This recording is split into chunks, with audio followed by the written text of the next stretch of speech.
I am Patrick Botz-Forbes. I'm the LAFD CERT Central Bureau Coordinator. Previously, I was a Battalion 2 Coordinator. Previous to that, I tried to find out about CERT. You got to tell them that story. I was part of the neighborhood team, the neighborhood council system in my area. When it started, I heard about the community emergency response team. They said, go to your local fire station, find out more about it. It was very vague. There was no real direction of how to find the classes, how to find the training, but I heard it was great training.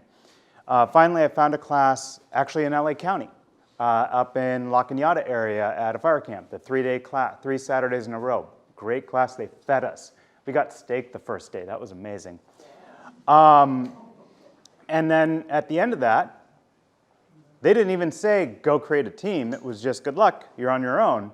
And of course, that was LA County, so that didn't include LA City. So there was absolutely no connection there, no way for me to be put in touch with the LA City program that I didn't even know existed.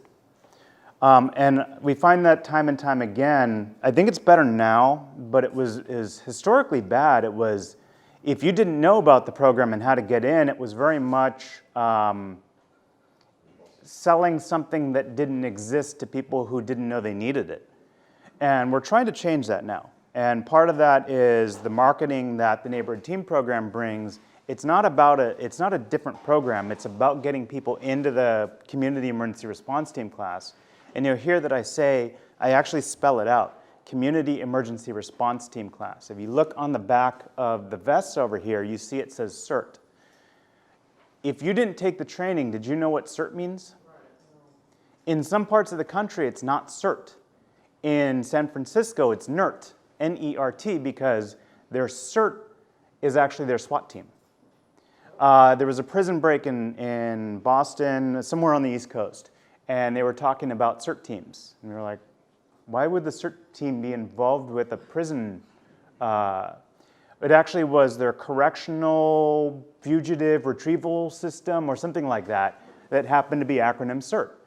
So a lot of the stuff, we talk about NTP, we talk about CERT, but a lot of the stuff now I deliberately, when I formulate the documentation, try and avoid it so we can't acronym the stuff because we get into a really bad habit. We talk to people like they know what we're talking about. And if you don't know what we're talking about, you don't want to admit that. It makes you feel like you're ignorant or whatever. So when we talk about, hey, have you heard about the CERT training? Yeah. They keep walking. No idea what we're talking about, but they don't want to admit that. So we really learned that, or at least I really learned that. Teaching other coordinators this is still a difficult thing.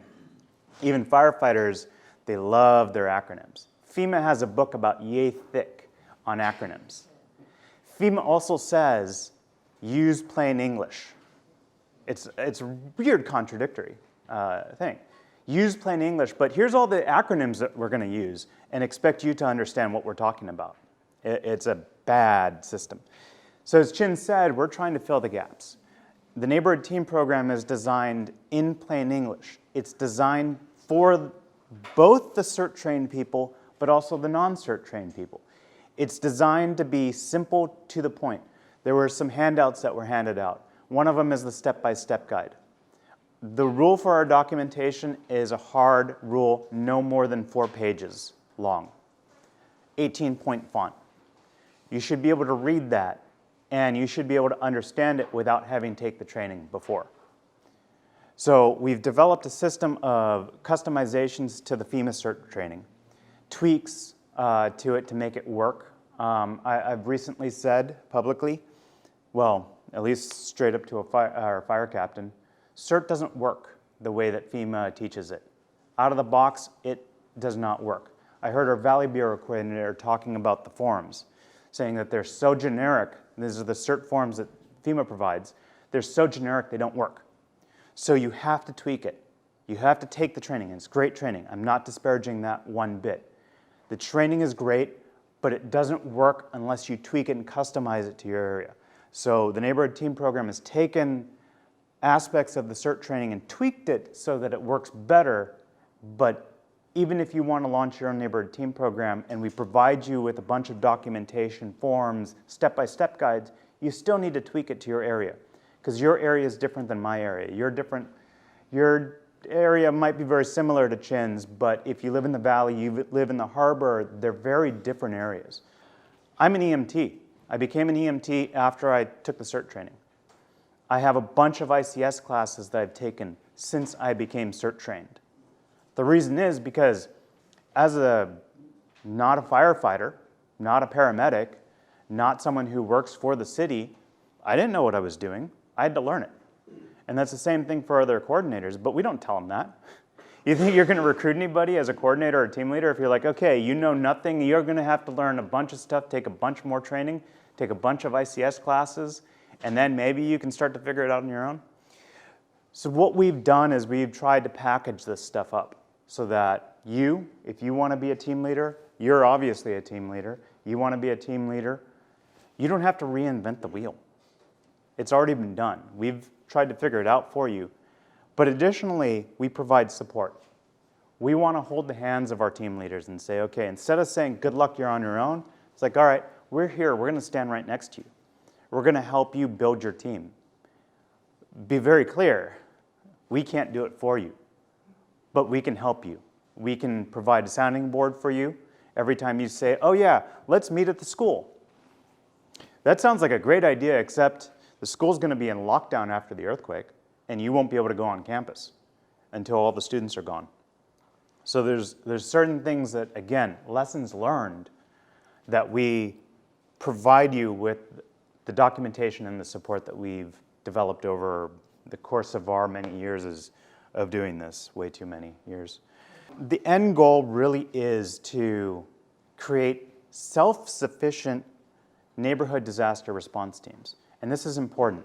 How many times have you heard CERT doesn't self-deploy?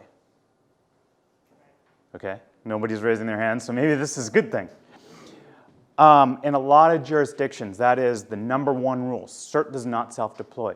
You have people who have taken the CERT training, graduated thinking, okay, I'm going to save the world when the disaster comes, but I need to wait at home for a phone call. What do we know in LA County is going to happen when the earthquake happens? No phone. In Northridge, what did we not have that we have today? Cell phones, right? We have cell phones today. We rely on cell phones today. What has gone down every single disaster? The cell phone network. Exactly. So if you expect you're going to get a phone call from the fire department or the emergency management department or the police or someone in charge, you're fooling yourself. And what's worse is the city's fooling you too. The reason why the Neighborhood Team Program exists is because it's your program. You need to own it. You need to work with your neighbors. You need to say, this is us. The fire captains in the CERT unit rotate out every 2 years. A new captain comes on, and they reinvent the wheel. We are the coordinators who have been here for a while now. So we have some history. We have developed the stuff that isn't going to change. If you've lived in your community for 30, 40, 50 years, it's your community. It doesn't matter how many captains have come through, it's your community. This is your program. You need to own it. Because when that earthquake happens, fire department's going to be busy. They're going to be heading over to the hospitals, the schools, large apartment complexes, skyscrapers, wherever they're needed. Single-family homes, we don't have the population density generally that necessitates an immediate response from the fire department. They're going to come, just not as quickly as we want them to come. Now, if you live in an apartment building, that's a completely different story. If you're in a 400-unit apartment building, I don't know the density down here, it is a completely different story because you don't have the ability to have supplies, and it's a lot harder to build teams, but that's something we want to work on. This is not our program. We're not trying to shove it down your throats. We want to be partners with you. If this is something you're interested in doing, we're interested in working with you, but we're partners here. You know the area, we don't. So when we come in and say, okay, what do you have? Let's take a look at things. And you look at us and say, well, I thought you were going to do that. That's not how the partnership works either. I want to jump in and say very quickly that the engagement I see here, especially with your city partners and your police and everything like that, that is something wonderful to have. It's wonderful to see them here tonight, and it's wonderful that they are engaged. I had the great pleasure of attending your holiday party last year, and it's just an amazing thing.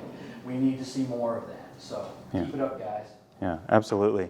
And that's one thing that I think the difference between the fire department and the police departments is the police departments are a little more engaged at the community level. The fire department, comes in to do a rescue.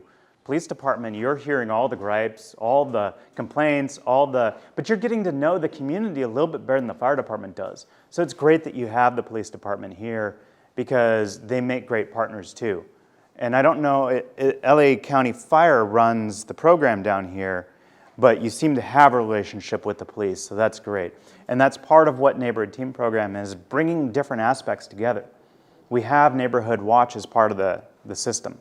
And so it makes a lot of sense to involve police. It makes it's whole community, it's everyone involved. Because when the earthquake happens, it really is all hands on deck. I mentioned that the end goal of the Neighborhood Team Program is to train, organize, and retain self-sufficient neighborhood disaster response teams. It's great that you have a 501c3 because there's a board. In a lot of areas, there's none of that. The team leader who's really stepped up and starts to ramp up and build the team moves out of state, team dissolves. And you need that kind of organization and infrastructure to retain the team after key members leave. Again, if you're waiting for the fire department to call you and say, hey, we need you to do something after the earthquake, you're fooling yourself. So you need to know, okay, what are we going to do? That was what the original intent with CERT was, is that we can self-deploy into our own neighborhoods. We're not going across town.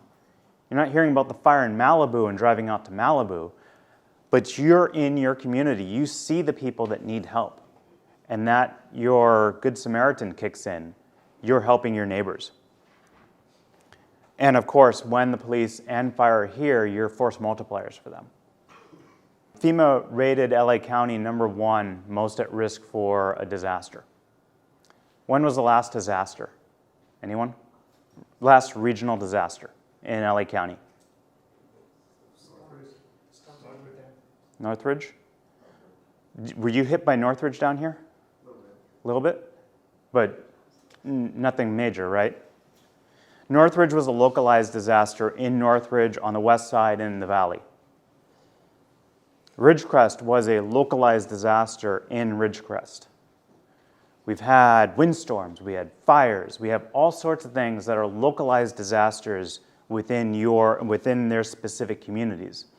We expect that San Andreas kicking off will start around the Salton Sea and make its way up to Bakersfield. It will be a regional disaster. The last regional disaster we've had in Southern California was the 1938 flood. Was anybody here for the 1938 flood? Was anyone in a regional disaster in another part of the country? They get them all the time. Have you heard of hurricane season? Tornado season, blizzard season, dust bowl season. I don't live in any of those parts because that sounds terrifying. Yeah, we get earthquakes. At least the next earthquake should happen, San Andreas should kick off in the next, was it 20 to 200 years? So I might not be around for when the San Andreas kicks off. However, it may kick off tomorrow. One of our captains used to say, that earthquake that's going to happen at 2:35 in the morning, it's going to be you and your neighbors. Well, I wish we could predict it, but we can't. So hopefully it doesn't happen, but we have to realize that it could. And we've seen what regional disasters look like in other parts of the country, and they are bad. Hawaii, firestorm wiped out a city or a town. Turkey. In the last several weeks, there have been major regional disasters across the globe. It's only a matter of time before we get it. But the great thing is in LA City, we don't have disasters, right? Until we do. You know what we didn't learn for the hurricane was what we learned during the pandemic. What did we run out of in stores at the very beginning of the pandemic? Toilet paper and water. What did we run out of when everyone was preparing for the tropical storm? Same thing. No one learned their lesson. What do everyone wipe out of stores in Texas, Florida, Louisiana, every time a hurricane is barreling down on them? Same exact thing. Our system runs on what's called a just-in-time inventory. I have a bachelor's in business administration. Our system runs great until it doesn't. Supermarkets, stores have enough stock on hand, exactly enough stock on hand, until they're restock. So when something happens and everyone runs out and buys something, they immediately run out because they're not prepared for it. So if you expect you're going to go to the supermarket right after the earthquake, one, everything's going to be on the floor. Two, there's going to be a long line of people who are trying to get the stuff that they weren't prepared for. Three, power's going to be out. Anybody carry cash on them anymore? I try not to. So when I go there and I'm like, can I use my credit card? They're like, no, cash only. And that's the reality of stuff. So we do recommend that everybody has cash on them, as much as some of us may not want to. The younger population for sure does not want to. But also people are like, yeah, I've got $100 bills on me. Cool.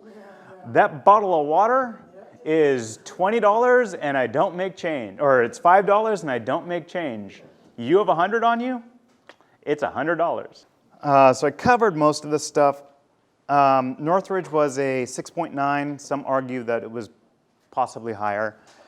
The expected magnitude of the San Andreas quake, the big one, is about 10 times more powerful than Northridge was. And we're over 100 years overdue for that earthquake. It's a regular earthquake that we get in Southern California, but sometimes there are gaps. We're talking about over the course of millions of years, we can see that this is a regular quake. In the span of things, 100 years isn't that much of a million-year cycle.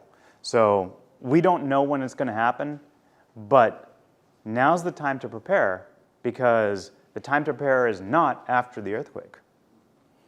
The other big thing is, and I don't know where I pulled the statistic from, it's either 80 or 90% of survivors are rescued by fellow survivors after a major disaster. The CERT program was created by LA City Fire after they went down, observed the rescue operations following the Mexico earthquake. They saw the community coming out, helping neighbor, but not doing it safely. People went into buildings that were not safe to go into. The next morning, unfortunately, there was an aftershock and some of those buildings finished collapsing. I say finished collapsing because when a building's structure has failed, it is in the process of collapsing and just hasn't happened yet. So you can't go in there because it's not safe. Another quake, another aftershock, something, and it's just going to come down on top of you. We need to help. If we want to help our neighbors, we have to do so safely. Helping neighbor, but we need to make sure that we don't become victims, because we don't bring victims to an incident. We can't help other people if we're already injured. The great thing about an earthquake is who saw the movie San Andreas? Downtown LA got leveled. Yeah. It was cool. You actually saw the waves of the earthquake. Of course, Northridge was a thrust fault, not a wave. But that's not going to happen.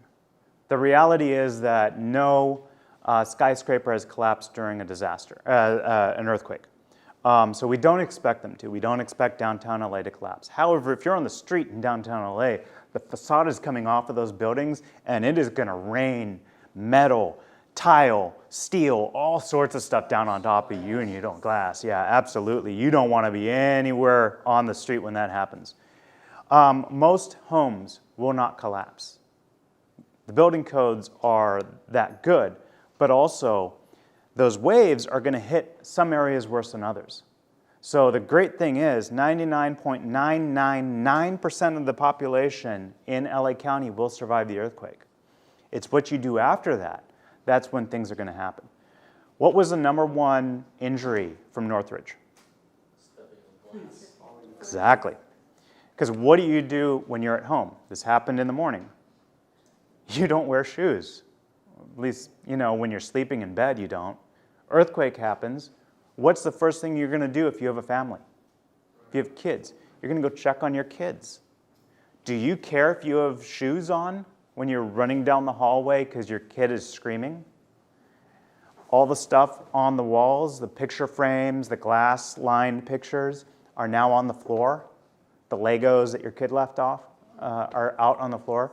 You're going to step on that and you're not going to care. But what does a foot injury do to you? It takes you out of commission. You can't do anything if you're going, because you cut up your feet. So what can we do for our neighbors? We can bandage. We can dress injuries, minor injuries, because if we don't, those will get worse.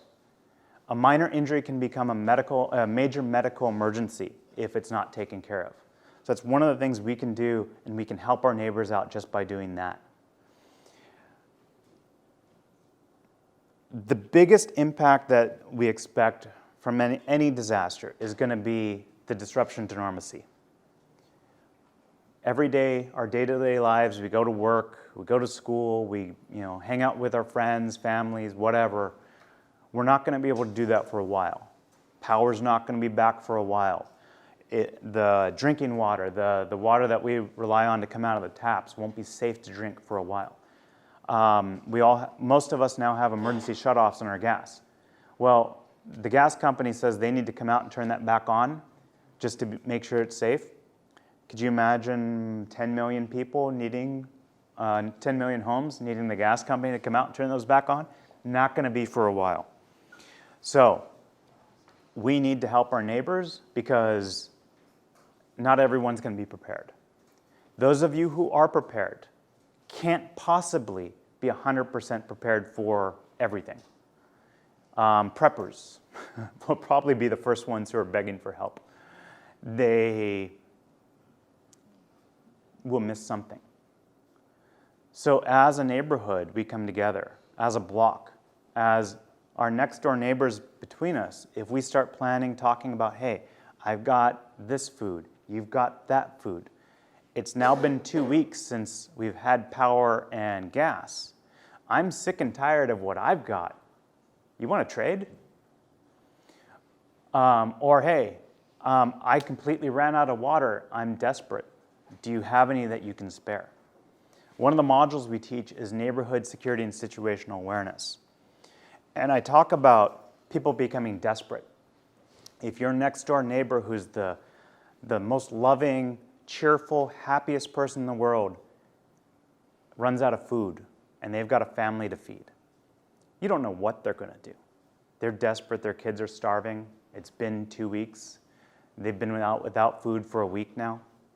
And there's no telling when things are going to return back to normal. They know you have food because you're prepared. You're hoarding it over here because my food. Who knows what they're going to do? Can any of you say what you would do if your kids are starving and you know your neighbor next door has 6 months worth of food and they're not sharing it? Who knows? The reality is that until you're in that situation, you don't know. You don't want your neighbor to get in that situation because you don't know what they're going to do. So neighbor helping neighbor, making sure that nobody falls through the cracks, no one becomes desperate. Now, you're going to have people from outside the community going, this is a great situation we could take advantage of. Because there's people with stuff, there's people who are not paying attention. There's, hey, we got guns, you know. You see it all the time. People walking down, La Brea robbing people of their Rolexes right off the street. But they come up on a community like yours, a neighborhood block like yours, and they're looking around going, there are 15 people watching me right now. I see a couple radios. I don't see any firearms, but I don't know they don't have any. I'm going to go to the next block over because they look like they have their stuff together, and I don't want to mess with that. I want an easy target. So that's really what the neighborhood team program is about. After the disaster, it's making sure that we're taking care of each other, we're looking out for each other. If you're the only house on the block that has lights on, everybody knows that. You have a generator, you have food, you have power. If you're not communicating with your neighbors, making sure that they're part of your plan and working together with them, making sure they don't fall through the cracks, when that car pulls up in front of your place, they're going, they didn't give me any food when I needed some, so why am I going to help them when these people decide to take advantage of them? That's what I talk about when I say we don't want people to fall through the cracks. It really is, come up with the plan now. Get to know your neighbors now before the earthquake. Make sure you're all talking about what your plans are, but also, I heard this from a senior lead officer, 10% of any population doesn't belong there. You also need to know who you can't trust. Doesn't belong where? Does not belong there, in any population. Doesn't matter what kind of population is, there's a certain element, roughly 10%. I don't know if there's any basis in that number, but I think if you look at any population, you can see that there is about 10% that, it doesn't mean they're criminals. It doesn't mean that they are up to no good. They just don't mesh with the rest of that population, for good and bad. So you need to know, as you're getting to know your neighbors, who are the people we can't trust? Because maybe you don't want them to know your plan. You don't want them to know what you have. Everyone needs to keep an eye out for this person because we don't know what they're going to do. Again, we don't exclude them. We don't shun them and say, you're alienated from the group, but we need to be aware of this individual, this home, this family. And hopefully you don't have any of those, but it's part of the assessment process. Getting to know your neighbors, getting to know who you can trust and who you can't trust. I want to stress the importance that the police, the fire department, EMS, the city is trying to get us back to normal. They're going to be overwhelmed. It's not because that they're not prepared, they don't have plans. There's 10 million people that live in the county of Los Angeles, 4 million people that live in the city of Los Angeles. It swells to 6 million during the day, during the business day. There's 4,000 firefighters that work for LAFD, split over 3 shifts. The math doesn't work. I'm sure the statistics the disparity might be not as big in Tri-Cities because you're less population dense. But the fire department, the police, they will be busy. They will want to help you, but they want to help everyone. And they're not going to get to everybody as quickly as we would like them to. No offense, but you can't be everywhere at once, right? So that's why we need to help each other. That's why the CERT program was created, so that we can take care of ourselves, so the fire department, the police, they can work on helping the people that need them the most. If we don't need them right now, they can help someone else. There's a lot of your neighbors out here who want to help, but they don't know about Map Your Neighborhood. They don't know about CERT yet. It's simply not advertised the way it should be. So those people want to help, and this is really an extension of that too. Because again, it's whole community. Everyone is welcome. You're going to need everyone. So we want to start building the teams at the block level. We want to get people CERT trained. We want to get positions, team leaders, prospective team leaders, coordinators to provide the guidance that the people who are forming their teams need, the newbies, the people who have not done this before, the people who have just taken the class. And they're like, okay, I'm going to save the world. Wait, what do I do next? A neighborhood watch. There's no reason why neighborhood watch should not be disaster trained. They're already part of the community. A lot of them use radios. They're working with PD. So if you're not already engaged with the neighborhood watch programs out there, or hey, why not create a neighborhood watch program if one doesn't exist in your area? Neighborhood disaster response teams are really the core of that community response after the earthquake. They need to exist. Fire department, PD, your city mayor, city council, they're not going to be able to create them. It's you. You need to create your neighborhood disaster response team. Do you have those already? And are there teams out here? Do you have teams at the local level that are ready to respond? The idea is you start where you stand. It's your neighborhood. You're not driving across town, or this is Tri-Cities, 3 different cities. You're not going to another city to meet with the local team there. It's your team in your area. That's why we have radios. Is your radio going to work cross? See? Yes. Yeah, All right. so I was told, right, Stuart? How often are you practicing that? Every week, once a week. Yep, Is everyone here? Because he just said that's what I was told. I got my radio here. Have you been practicing once a week? Yeah. All right. So you know who you can communicate with. That's critical, is knowing your capabilities, knowing your range.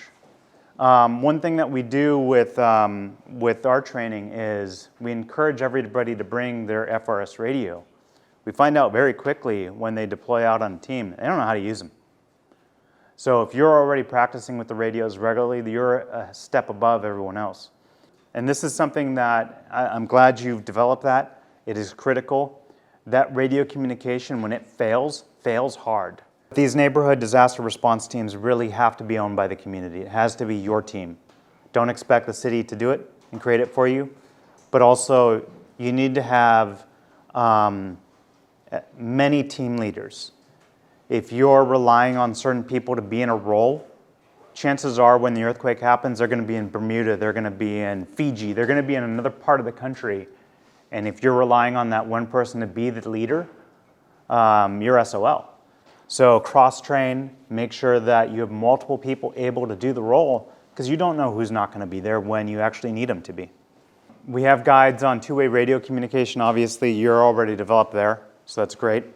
But the roles, the team sizes are specific for a reason. We've learned from the fire department, we've learned from people who teach this stuff professionally. The numbers are there for a reason.